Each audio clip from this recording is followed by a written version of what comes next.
He's in a very good mood. Beep, beep. When I found out I was pregnant, I was with my best friend, who also happens to be my son's godmother. And it's a funny story because I was actually pregnant before. I don't know if you know this, but I lost my child very early on, and it was a very complicated birth. I was on chemo for 6 months on methotrexate. So there was a lot leading up to this for me, which I never really talked about. Do you want to see mommy when she was your age? Do you want to see mama? It's scary, actually. Don't we look alike? I think we do. Look at that. That's pretty amazing. What do you think? Do you look like mama? Yeah. I like to collect old family photographs, and I've been doing it for a long time now. And every time I travel, I go to vintage antique shops, flea markets, and I sort through and try and kind of find material to bring home.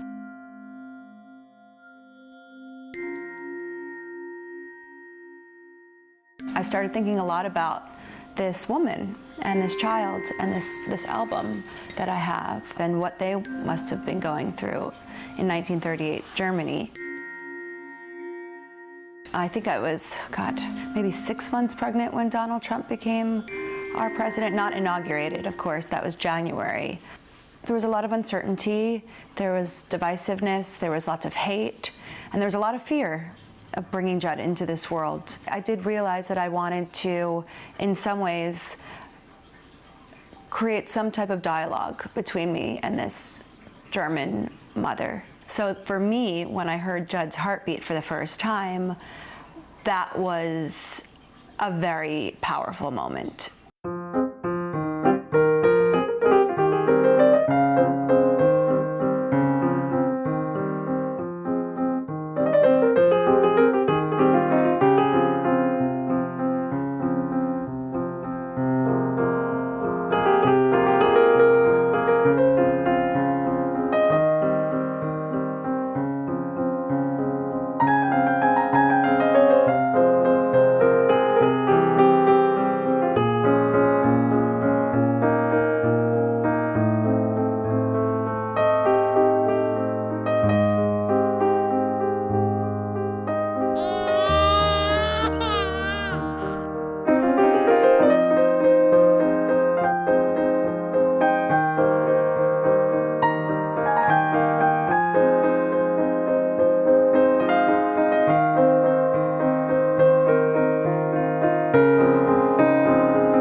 Where's my little love? You slept so long.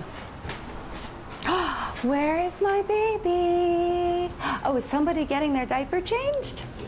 Okay, let's open up the curtains. Hi, Angel. His eyes, he wasn't crying. Hi, Angel. He just said, Mama. I heard you. And then when he saw me, I heard he you. started to cry. Hi, baby boy. Hi. You slept so long. You got 2.5 hours? Wow. He smelled like vinegar. You smell like vinegar? I think you smell perfect. And you look so happy. You slept so well. Just wants his mum. Oh. Let's get you dressed. What should we wear today? Where are the babies? Can you show us where the babies are and say, hi, babies? Hi, babies. He always points to my dolls and says, baby, right? Can you show us where your babies are? So he gets to live with mommy's art. I was in Berlin in March 2015 with my students from the University of Pennsylvania.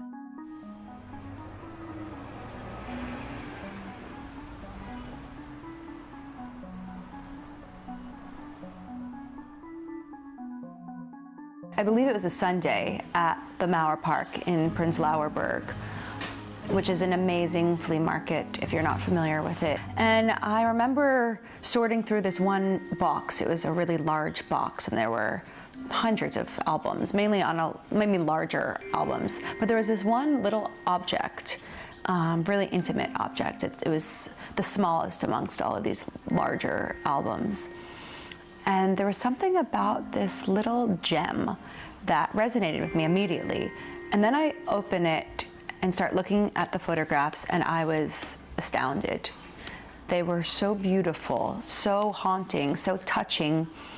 And it was the life of this child unfolding from 27 days old to 38 days old. And the handwriting in pencil was so perfect. But then I looked at the date, and it was 1938.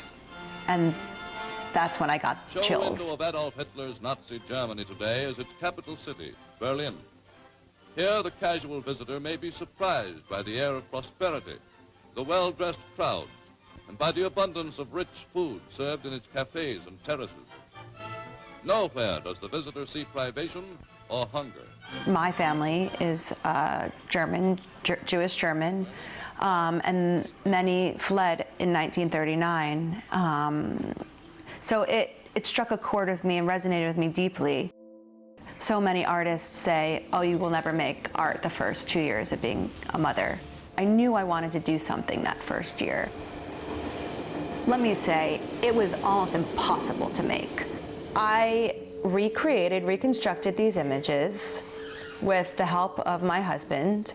You know, initially I was presenting them as diptychs, but it felt trite and too much of a comparison, and I think became a bit of a one-liner. I was sitting in a coffee shop, and I remember this so well, and it was out of sheer frustration, and that then compelled me to really experiment. And I was like, what would it look like if I overlaid them? And I tried it, and that was when everything kind of exploded.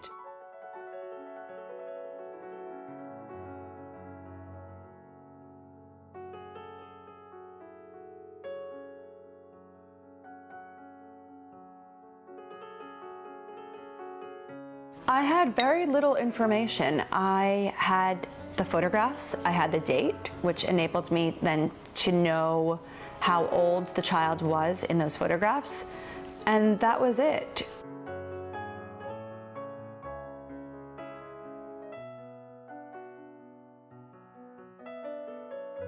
So I just had these little beautiful, very poetic moments that I tried to reenact and recreate.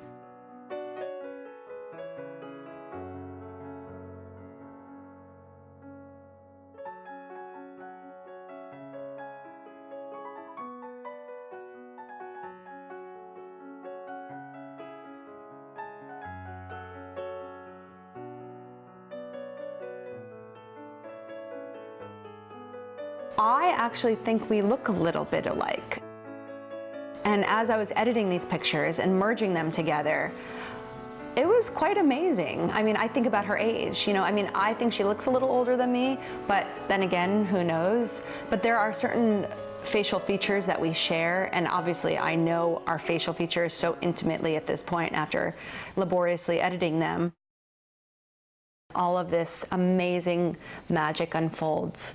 And some of them were really successful and others weren't as successful, but that was out of my hands, and I really liked that part of it.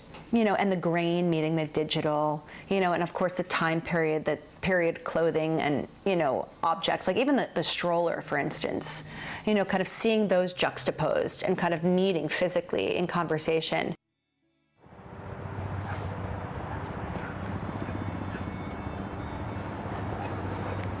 For me, it was about motherhood. It was about this relationship that I had with this stranger. With, you know, I'm a first-time mother. There was so much fear in addition to what I was feeling, you know, politically and emotionally, but also just the struggles of being a mother. I've been making work now, seriously, for, I would say about 15 years, maybe a little less. And it's been this slow and gradual process, and I feel very fortunate. Even in the last 2 years, I think that my career has picked up in many ways. It's kind of amazing, actually, to think about. But I have more opportunities now than I've ever had. You just do it. You don't even think about it. You have so much love that in some ways it becomes easy. I mean, I'm exhausted, don't get me wrong, and constantly sick, and I don't know how I'm juggling all the things that I'm juggling, and I try to stay as much as I can in the present, but it's actually not as hard as I thought it would be. And I had an emergency C-section, and of course I was on tons of drugs, so that's part, that could be, my husband at least thought it attributed to the drugs. But the first thing I said to him when he entered the emergency room right after I had Judd was that I want another.